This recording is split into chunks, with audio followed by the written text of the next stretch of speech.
this assignment, this is going to be an assignment that you will be looking at yourself. It's called a self-assessment. And in the first section, you're looking at your skills and your strengths. Your skills are things that you learn. So, for example, I learned how to ride a bike. I learned how to crochet. I learned how to bake bread. And so those are things that I wasn't born knowing or it could innately do. They're things that I had to learn how to do. So think about the things that you have learned that you might be able to use in your classroom. And I want you to think outside the box, because oftentimes you can use things that are in your everyday life, you can use them in your classroom. For example, baking bread. I can teach children about how to mix ingredients and how to measure. I can teach them about patience, so they wait for the bread to rise. I can teach them about being gentle, because they have to be gentle around the bread when it's rising or it will fall. I can teach them about food groups, and bread could be one of those, and we can make bread and taste it. So there's lots of things that I can use that skill that I've developed to use in my classroom. Your strengths are more about your character or things that you can do. Can you sing naturally? Are you very athletic? Are you a patient person? Maybe you have a strength that you are able to calm distressed children easily. So think about what it is in your character or something that you just can innately do that could be used in your classroom. And I want you to write about that. Then we all have limitations. So the next section is about what it is that you're limited. Now, I've had students say, I don't have any limitations.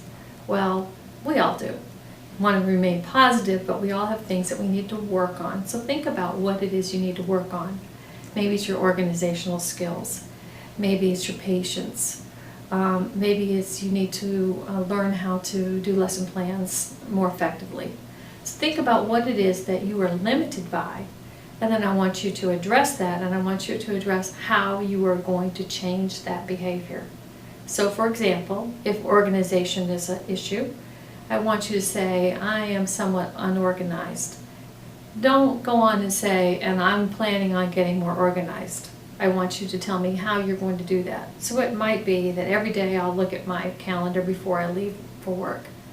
Or it might be when someone tells me something, I keep a pad with me and I'll write it down. Tell me specifically what you are going to do in order to address that area that needs addressing. Then I want you to talk about your current role as an educator. It may be that you're preparing to be a teacher, that you're in college and that's what you're doing. It may be that you're currently working in a daycare center or a preschool. It may be that you're a parent. It may be that you're an aunt or a cousin or a neighbor or someone that helps out in the neighborhood or a Girl Scout leader. What is it that you do that is preparing you for your role as an educator? What are you doing right now? And then I want you to talk about your career goals. What is it that you see yourself doing with your degree or with your certification that you're going to earn? What do you want to do with children? Maybe you're in this class and you're in another program, or you're taking this class because maybe you're in the medical field and you want to work with children, you want to know more about children. That's okay. You can go ahead and write about that. Whatever it is your career goal, I want you to write about that. Then I want you to talk about the requirements for that goal. Not just to get a degree, but what it is to get that degree. How long will it take you? If it's 70 credits and you're taking 10 credits a semester, how many semesters will it take you to earn that degree? And the last part I want you to think about is your professional organizations.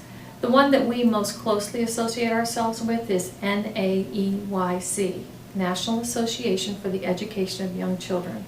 It's the program that accredits our program. It's the accreditation agency, that accredits our program.